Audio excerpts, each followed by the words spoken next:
There you go. 4-punch, 5-punch, 6-punch combination. Body shot, bang, bang, bang, bang. Telling him not to counterpunch. Boom! Will Rackman get up? Reloading! Iron. You're going through all the instructions. This is for the championship of the world. I expect a tough, clean fight. Protect yourself at all times.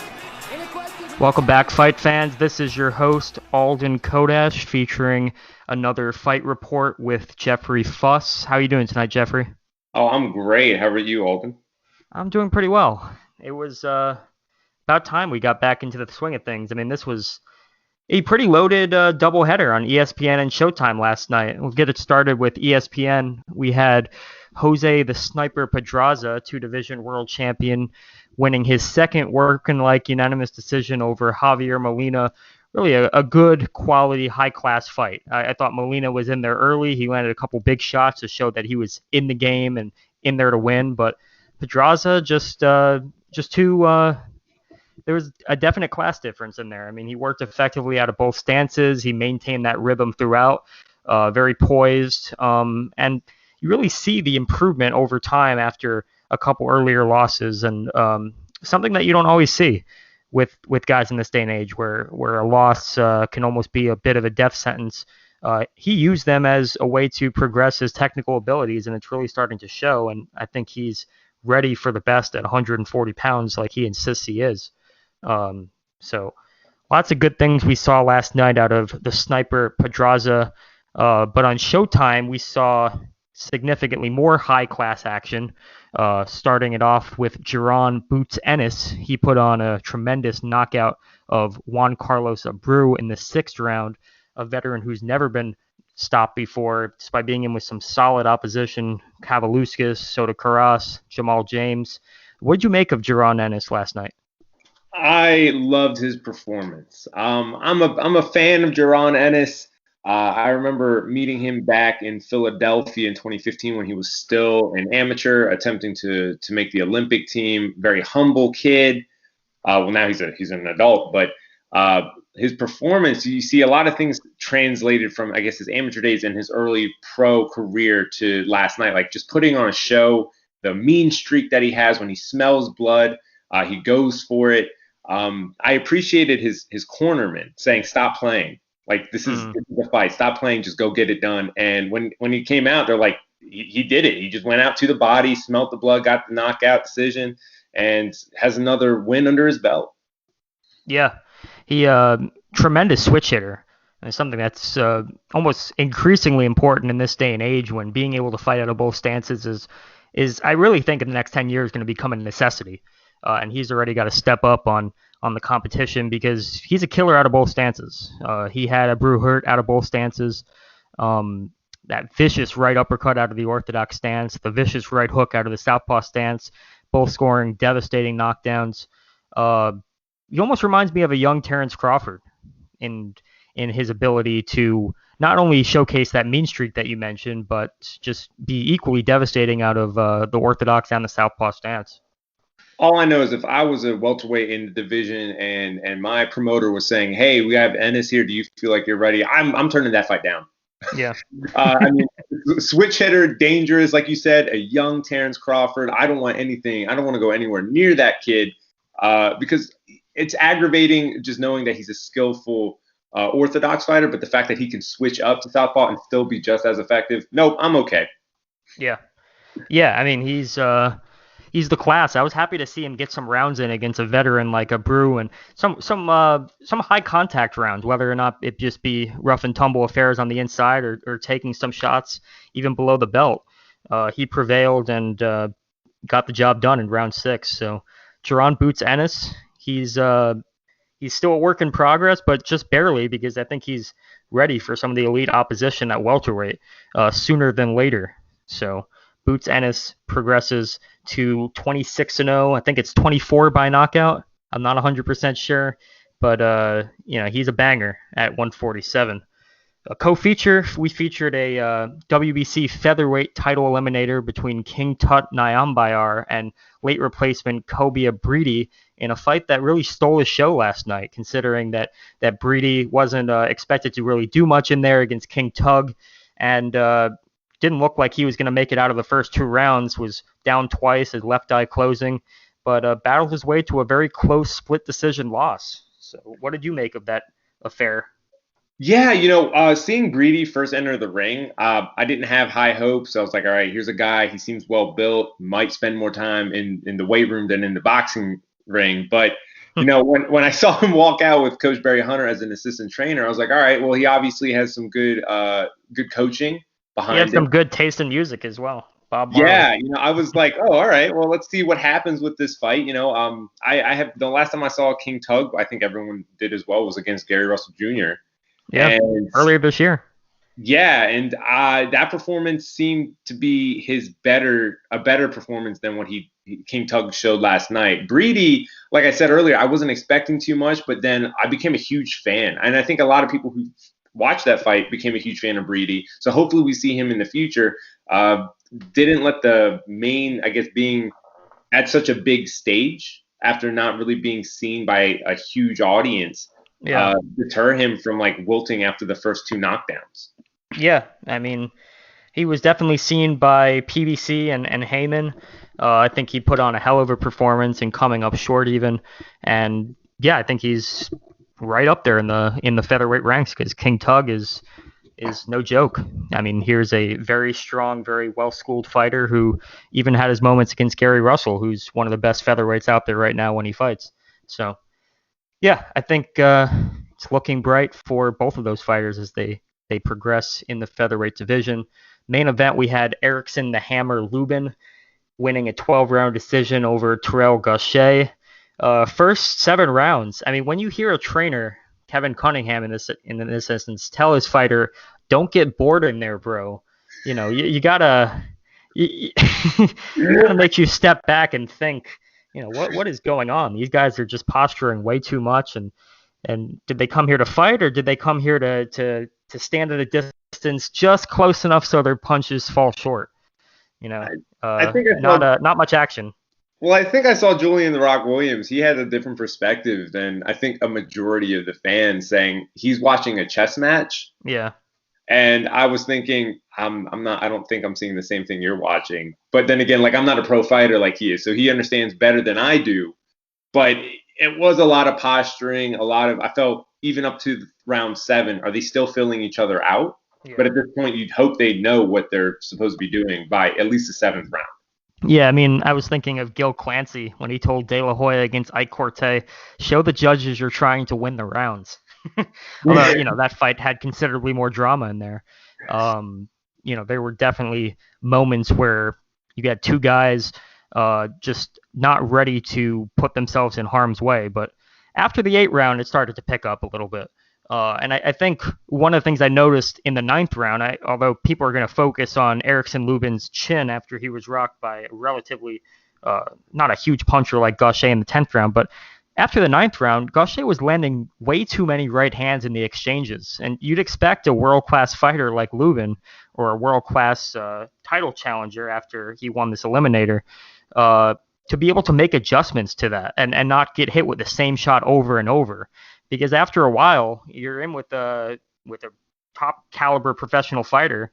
One of them's going to hurt. And in the 10th round, he was in big trouble. He lost his footing for a little bit, and makes you wonder how he's going to be able to handle a puncher like Jermell Charlo if Charlo comes out victorious next week against Rosario and they get it on again. Yeah, the punch that caught Lubin that kind of sent him back, he smiled a little bit, was like, all right, now this is a fight. Yeah. However, it didn't look like the punch itself had too much pop on it because it looked more like a slap. But it was enough to put him off balance, which makes me, like you said, bring up the question. He didn't make adjustments, but kept getting the right hand, kept landing. Yeah. So and Gashaw's not a heavy hitter. So, yeah. No, he's not a heavy hitter. He's also, you could tell in his body language, I mean, he has not much bend in his knees, and he's always putting his weight on the back foot. So he's not really designed. He's not really his approach is not one of a fighter that gets so much pop in his punches, but when you land enough shots, one of them might land in a vulnerable position, in this case on the temple, and Lubin was in a bit of trouble.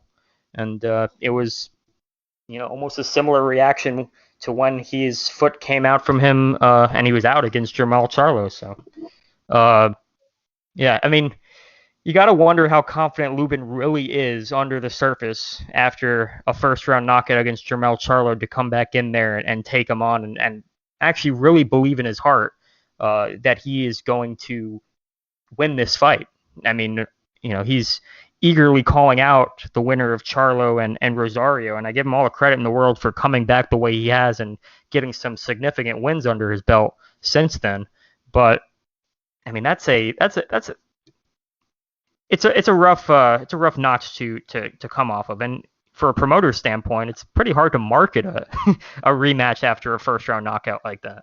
Yeah, a lot. I think he's done some self-reflection, which is good, him and the team, because Cunningham has openly said he got in way too early. He was 21 when he fought Charlo. Hopefully we're seeing a progression. However, maybe it's just me. I'm not seeing it quite yet. I think if he were to step up in level of competition with any maybe of the top 5 guys in the light middleweight division, I just don't see Lubin pulling it off. Yeah, I think there's a path forward for him if he wants to eventually get in there in the next couple years. I think fighting a guy like Patrick Teixeira for the WBO title, getting that title, fighting some mandatories, getting that confidence that he is a title holder, and maybe stepping up to perform like a champion. I think that would be the better path than going straight at Jermell Charlo, because, even though he was way in over his head in comparison to where he was in 2017 and not really fighting the best opposition before it, I still think he's up against a real uphill battle against Jermell in a rematch if that's the fight that they're going to make next year. I think there are safer, better progression type fights where he can focus on his defensive vulnerabilities. He can focus on becoming a more versatile fighter, because Lubin, I think he's a world-class offensive machine, but some of those other attributes that you'd expect from a world-class fighter just aren't there yet, I don't think. Fair, yeah. I'd say that's a good assessment. Yeah. Well, next week, we have both Charlo brothers highlighting a Showtime pay-per-view. I know we've had some kickback on the quality of this being a pay-per-view event from our editor-in-chief, Michael Carver, in podcast past. But, when I look at this, this is a pretty top-notch pay-per-view card, and just the depth of the undercard. I mean, 5 of the 7 fights are title fights. One of the non-title fights is against Daniel Roman, against Juan Carlos Payano, 2 ex-champions. You got guys like Louis Neri, Brandon Figueroa, John Riel Casimero. Of course, Jermall Charlo against Sergey Derevianchenko is a tremendous matchup. And I think this should be the new precedent they're sending for future pay-per-views, where we're not just putting all our money towards one high-quality main event fight, but we have some depth to look forward to in the undercard. I think it justifies a little bit. I don't know if the pay-per-view pricing is something that I'm happy about, but I guess it is justifiable. Like you said, 5 title fights with 2 former title holders being also on the undercard, and it's a double feature event. So, I guess I could see where, I like the quality that they're pushing out, and I think I'm wondering if it's in part due to, UFC cards, if that's what they're competing against. Sports are coming back. Yeah. But I'm looking forward to the card. It seems like it has a lot of good matchups, a lot of potentials for possibly fight of the year candidates. Yeah. I think, Jermell Charlo versus Jason Rosario, tremendous fight, a unification fight. The winner is going to have 3 out of the 4 titles, although it's kind of weird with the WBA because Erislandy Lara, is he a super champion? Is he a super duper champion? I totally forget. But someone's on paper coming out with 3 of the 4 titles besides Patrick Teixeira when Jermell and Jason Rosario get it on. Who do you think's going to win that fight? That's one of the 2 fights, Jermall Charlo and Sergey Derevianchenko being the second, that I haven't really put as much thought into, to be honest. Oh, yeah. Oh, man. I gotta say it's tough. Looking at, I guess the saying goes, right? You're only as good as your last fight. Yeah. And for Jason Rosario, that last fight was against Julian Williams, where he won those 3 titles. Yeah. And that was a performance, a wonderful performance for Jason on his end. I mean, taking out Julian Williams, which, I mean, I don't know. I thought Julian Williams, and when he won the titles from Jarrett Hurd. Yeah, Jarrett Hurd, that was a masterclass on infighting. It was just like the subtleties of him standing toe to toe with Jarrett Hurd, who is he's a bigger guy. He's a bigger light middleweight. That was walking around cruiserweight. Yeah, I mean, he's just so big, and Julian Williams took the fight to him, and then to turn around and lose it to Jason Rosario, I'm like, this kid has to be doing something right.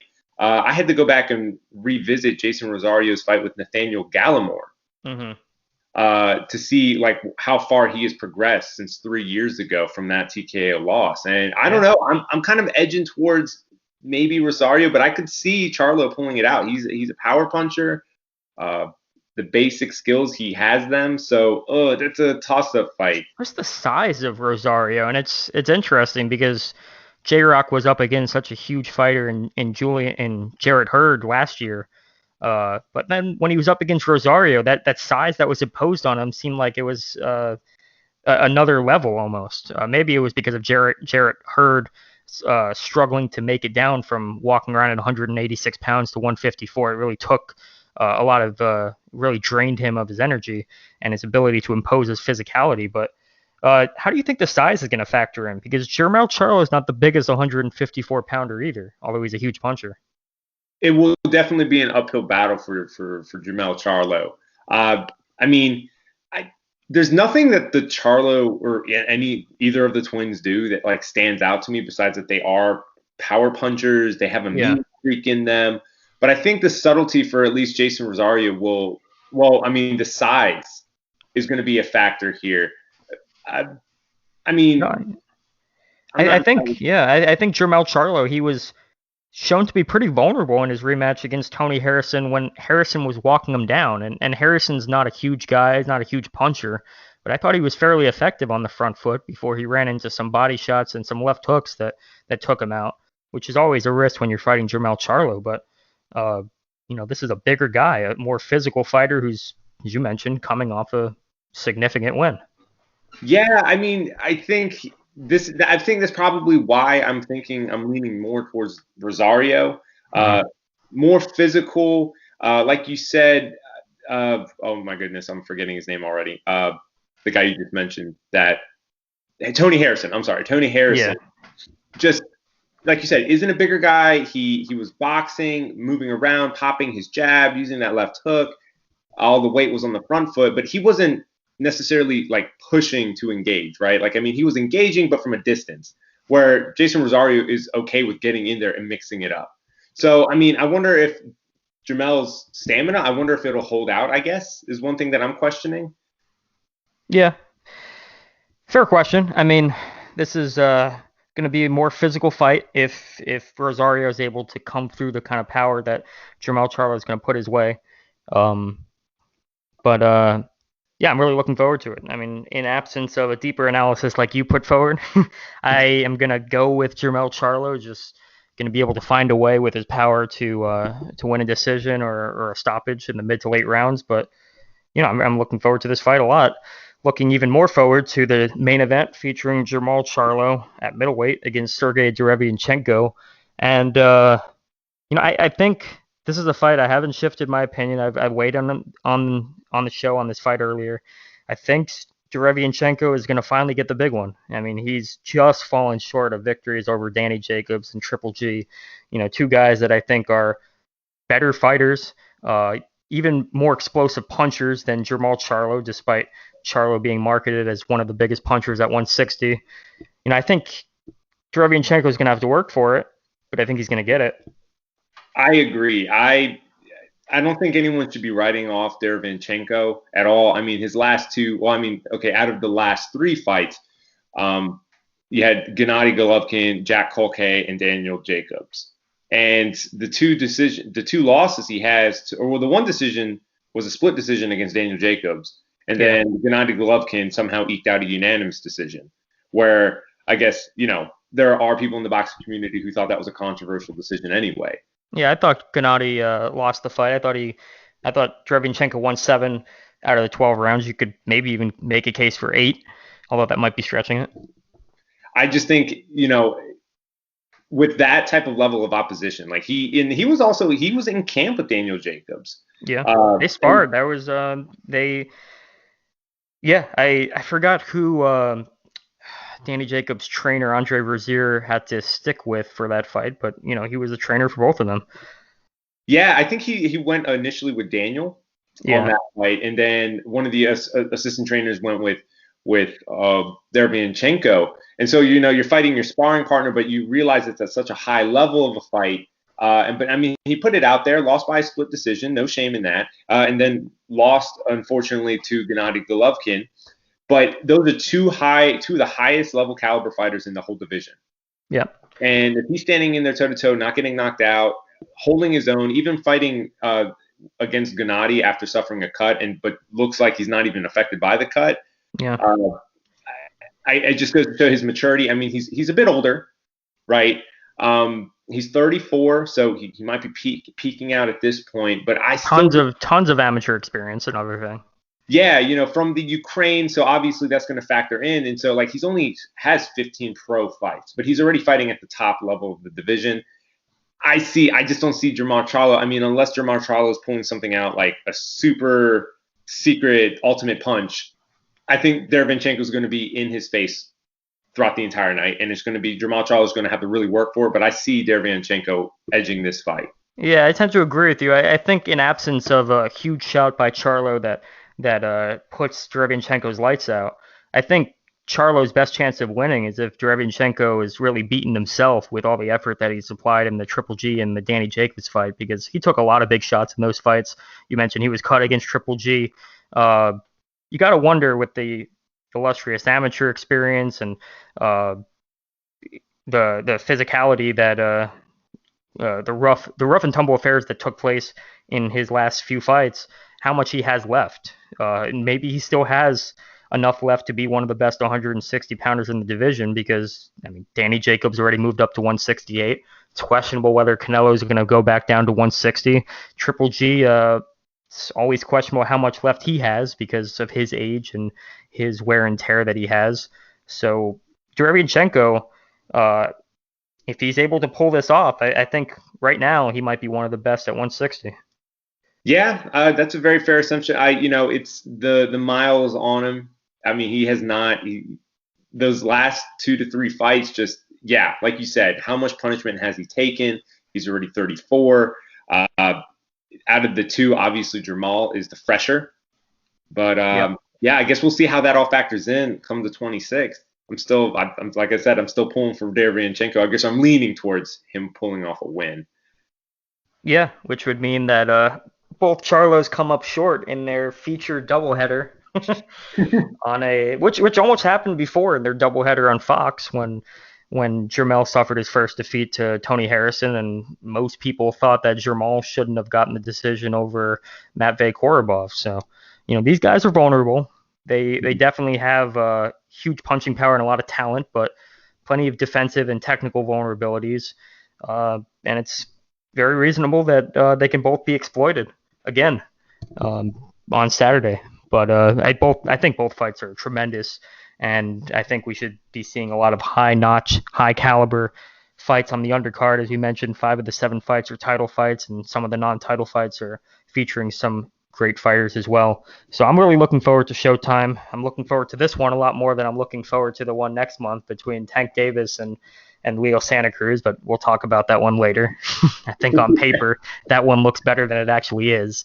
I think this is, hopefully they stack that undercard the way they're stacking this one. That's all I got to say.